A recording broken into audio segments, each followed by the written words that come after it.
Alrighty, happy Tuesday, everyone, and welcome to Nicky Stee's Eagles Titans Week 13 recap. And if you have not done so yet, please subscribe to both the Hardcore Sports Network and my main Nicky Stee's channel.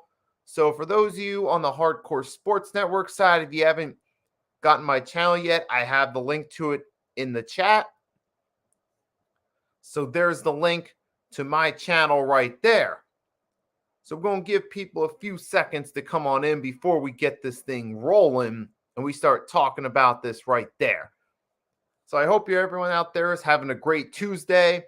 Obviously, the Eagles took care of business against the Titans, and that's what we're going to talk about right here in this Week 13 recap right here. Because we were out there just taking care of business against the Titans.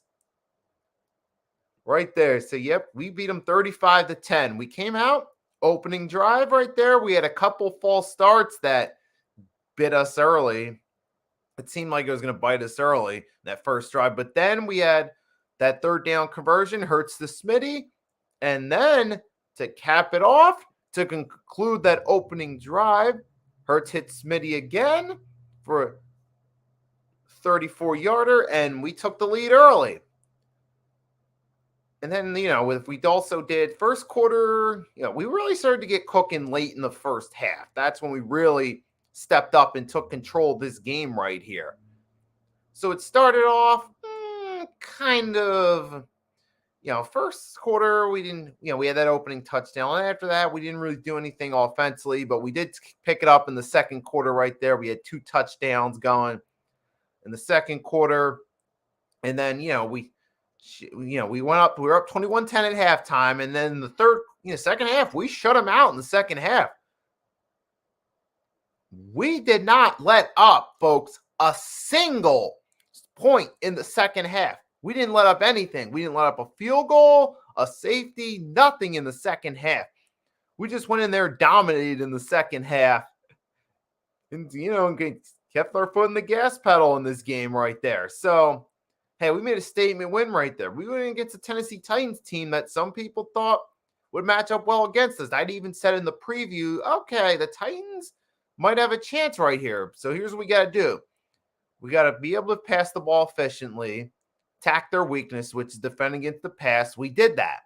Got to shut down Derrick Henry, force them to pass the ball because they're a primary run team. And guess what we did? We did force them to pass the ball, and that worked in our favor right there.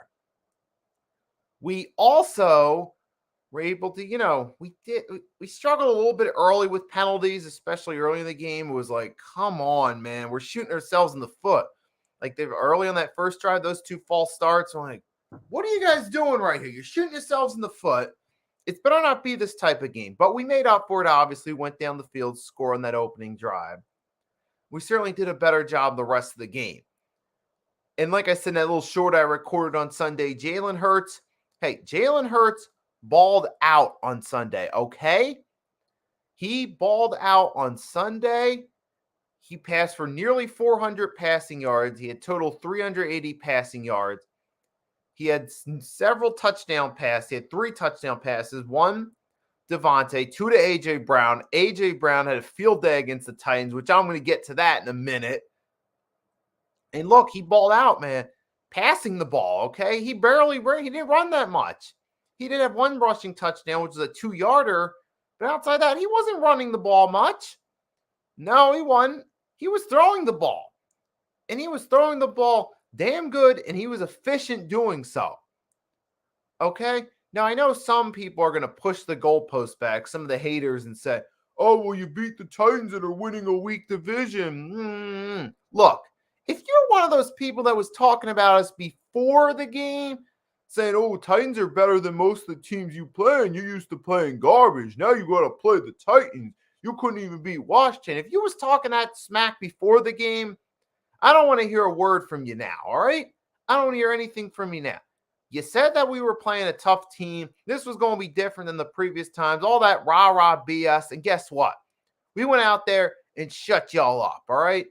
We went out there and dominated this game, okay? We didn't let up a single point in the second half. We beat them by 25 points, okay?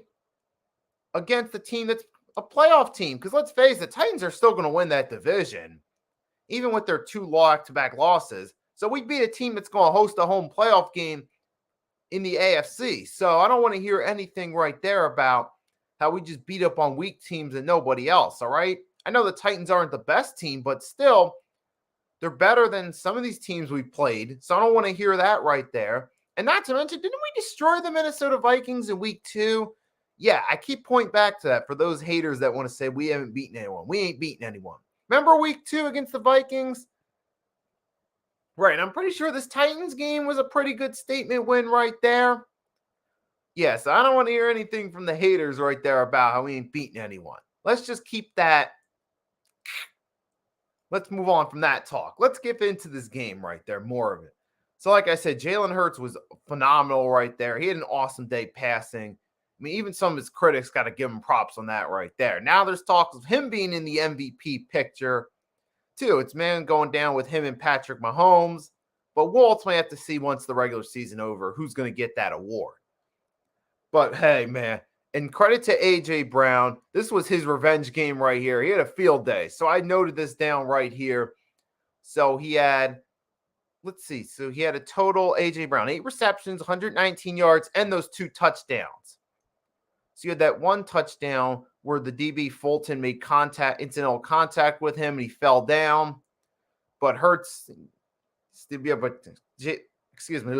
A.J. Brown still caught it for a touchdown right there. And we had that catch in the 3rd quarter. That touchdown in the 3rd quarter, the 29-yarder with Trey Avery all in A.J. Brown's face. And he made an amazing reception. Easily the best touchdown catch from a highlight reel standpoint for the Eagles this season. Okay, easily the best Eagles touchdown reception of the season from a highlight reel standpoint. So that's what A.J. Brown did right there. And Devontae Smith, hey, he showed up too. So I got to give him props too. 5 receptions, 102 yards, and he had a touchdown. He had 2 big ones on the opening drive. So I got to give Smitty credit too. Okay, look, our 1-2 punch at wide receiver showed up today, and they made a difference in that game. Showed up Sunday. They made a difference for us in that game offensively, okay? So I don't want to hear anything about our receivers not being legit. So shout out to those guys right there. And also, Nakobe Dean got in some of the action. You know what he did? He made an impact. He had a total 6 tackles in this game. Okay, so Nakobe Dean was going out there making an impact right there for this Birds team, okay? So we know we got something going with Nakobe Dean here. So everything is trending upward after this game, okay? It's continuing to go in a positive direction. This game could be an indication that Michael Irvin's fear that we could be talking about a Philadelphia dynasty in the years to come could be on its way. It could be. Time will tell about that, but that performance Sunday made it look like that dynasty could be on its way in the near future. And also credit to that D-line. They shut down Derrick Henry, all right? So let's take a look. Derrick Henry had 11 carries. You want to guess how many yards he had on those 11 carries? Anyone want to guess? 30 yards. On 11 carries, 30 yards, Mr. Derrick Henry. He's supposed to be the top running back in the NFL currently. Only got 30 carries on or 30 yards and 11 carries. That's it. 30 yards. We shut him down, all right? He didn't do that good. You know what they were forced to do? They were forced to pass the ball with Tannehill. See, they were forced to rely on Ryan Tannehill to pass. And you know what? You see now why Mr. Ryan Tannehill is just at best a game managing quarterback, okay? He's never been an elite QB. Never. Okay? Ryan Tannehill. Now you see why he went into the 2019 season, his first year in Tennessee, as a backup. He ultimately got the starter role. But you see, there's a reason why the Titans have gone 2 one-and-dones with Ryan Tannehill as their full-time starter, okay? 2020 and 2021 seasons, yeah, Derrick Henry led the way, but come playoff time, they were just one elite quarterback away from possibly being Super Bowl contenders. So Ryan Tannehill, I'm sorry, but he ain't that guy. He puts up solid fantasy numbers at times. He'll put up some good games here and there, but he's not that franchise dude. He's not. And when the Eagles forced the Titans to primarily rely on the pass, you saw that Ryan Tannehill's just not that guy, okay? He's not a bum, but he's not franchise level QB, okay? Jalen Hurts is looking much more like a franchise level QB. I mean, if you saw the way they performed, whether you watch the game as a whole or you catch highlights of it, or you look at the stat line or whatever the case may be, or some combination of the three, you clearly saw that Jalen Hurts is showing signs of being a franchise QB. He's had an amazing year. His development this year went from like middle to all the way to the ceiling, all right? But hey, as I was getting, the point I was trying to get to, shout out to that Eagles defense for shutting down Derrick Henry and forcing the Titans to pass the ball.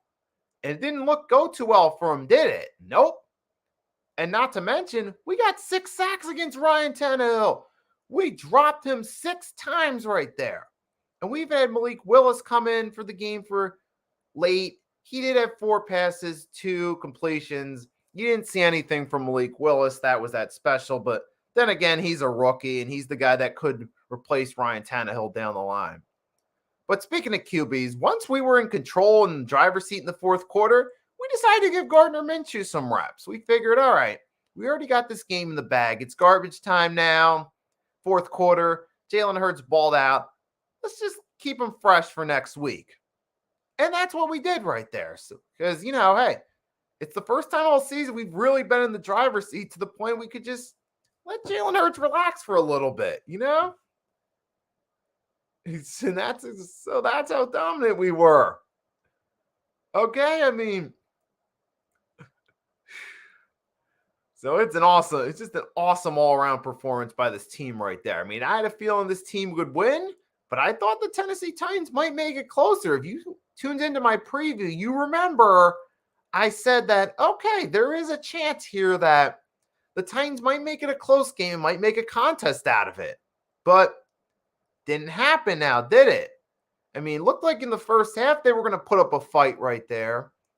I mean, you did have that Treylon Burks touchdown, which, while we're still on the subject of Treylon Burks, I hope he makes a speedy recovery right there. I mean, he did take that scary hit from Marcus Epps. It did look like his helmet hit him. Treylon Burks, he somehow managed to hold on to it, which I got to give him props on that right there. So at the same time, I'm hoping Treylon Burks is okay and that he'll make a speedy recovery and be back, because that was a scary hit. We saw as soon as he was down, he was out. I mean, I was obviously, when I first saw it, I was like, holy smokes, he's out. And so, unfortunately, now he did not return to the game, but fortunately, he was able to get up and walk off on his own. So, wishing Treylon Burks speedy recovery and that he'll return to normal. But yeah, but outside of that, the Titans, right, they didn't really get anything going offensively. They really did not. I mean, sure, a couple first downs here and there, but ultimately, what did it do? They only got 10 points out of it. They all came in the first half. So what did they come out of there? I mean, this defense was just on point right there. And I cannot stop giving credit to that D-line right there. They shut down Derrick Henry, all right? I mean, Derrick Henry is the Tennessee Titans' best chance to win big games. And they shut him down. But Derrick Henry, he's been a little cold as of lately too, though. And we certainly made sure that trend continued right there. So that was one of the biggest keys that helped us win this game right there, shutting down Derrick Henry, because if he would have got cooking, they could have scored more points offensively, and this could have been a high-scoring contest similar to last week's shootout against the Packers if Derrick Henry was at full strength right. It was playing at his best right here. So that's why I got to give this team credit. And I got to emphasize credit to stopping Derrick Henry, because once we stopped him, what else did they really have to give them a chance? Exactly. So that was a great performance right there, stopping the run. I mean, we've stepped up a couple times we need to against some of these big running backs. I mean, you saw Jonathan Taylor, the Colts. That looked like that was going to be a tough matchup for us stopping the run, and we did it. Go back again to, yes, my favorite game to mention, the Minnesota Vikings game. We stopped Dalvin Cook. Okay, so we have stepped up a majority of the time. And in these situations, we had a few games, obviously the Washington game, the Lions game, week 1, we struggled to stop the run. But for the most part, we're coming through. And I noticed something. This team's obviously preparing for these top running backs. They're preparing for Jonathan Taylor. They're preparing for the Derrick Henrys of the world. Okay, so they're obviously coming into this prepared to stop the run. And it's working in their favor right there. So that's awesome right there. I mean, just all around, this is really a good performance by this Eagles team right there. I mean, I don't see who isn't happy with this performance. I mean, the only nitpicks I could give is 12 penalties, a few too many penalties. Most of them came early on. And the only other thing I could really think of to critique, which is, again, which this one's really just a nitpick at this point, is Jalen Hurts got to be more careful when he's got the ball. I mean, he did get fumbled, but it was recovered by Mailata, so we got lucky there. Jordan Mailata, whatever it's pronounced. But right, you know what I'm talking about. You saw that play right there. He fumbled it, but Mailata fell on it. But there has been a few times Hurts has fumbled right there. Now, I get fumbles are going to happen, but my only concern is that one day it might cost us a game. I'm hoping that doesn't happen, but at the same time, I'm hoping, okay, Jalen Hurts does a better job protecting the ball, so I don't have to worry about it costing us a game. So that's really the only thing I can really nitpick at and critique from this performance, honestly. I mean, just all around a really good performance right there. Hey, and we got some people coming in here. We got some people on my channel right there. Got someone on Twitch, on both my channel and then on the Hardcore Sports Network's Twitch. So if those of you just coming in, if you haven't done so, feel free to drop a like, leave a comment in the live chat as well. Greatly appreciate it. So right now we're up to about 19 minutes into this thing right here. I mean, I could start to try to talk. One thing I did see, though, Sunday that was concerning was the Cowboys' performance against the Colts. I mean, they ran up the score on them like the 07 Patriots would run up the score on teams. And they were. And they just dominated. So I got to give the Cowboys credit, man. I mean, I can say what we want to. We like to make fun of the Cowboys as Eagles fans, but I'm not going to lie. Cowboys are a good team, man. They really are. I mean, they stayed healthy. They're playing good right now at this time of the season. So I can't take that away from the Cowboys, man. I got to consider them a serious matchup on the schedule. So when do we got them? Do we got them the final week right there of the season? So let's take a look. Okay, we got them Christmas Eve. Oh, wait. So we got the Cowboys Christmas Eve. So they're coming up on the schedule soon, and they're coming into this matchup hot. So we got to keep an eye out for the Cowboys right there. And we do have the Giants coming up on Sunday at 1 o'clock. So I'll be looking out for that one right there.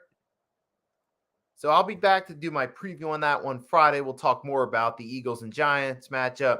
But the Giants, luck's been starting to go a little bit against them a little bit. They had the loss on Thanksgiving against the Cowboys. They had a tie against Washington where the field goal wasn't long enough. when I saw it at first, I thought for a second it might have been good because I was looking at it from a distance, right? The TV was from a distance. I was standing from a distance. I saw it. It looked like it might have been good for a second, but then the referees gave this signal. I'm like, a tie. No, I got to admit, I found that hilarious that the Giants and Commanders tied.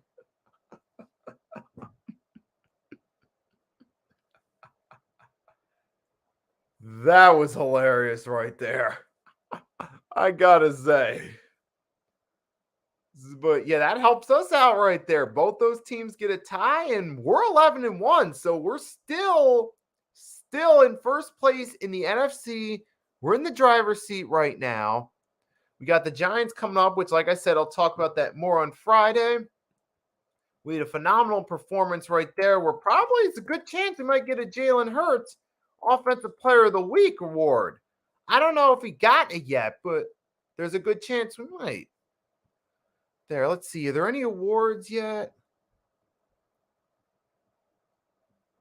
So, I'm right, but there's a good chance we might get Jalen Hurts right there.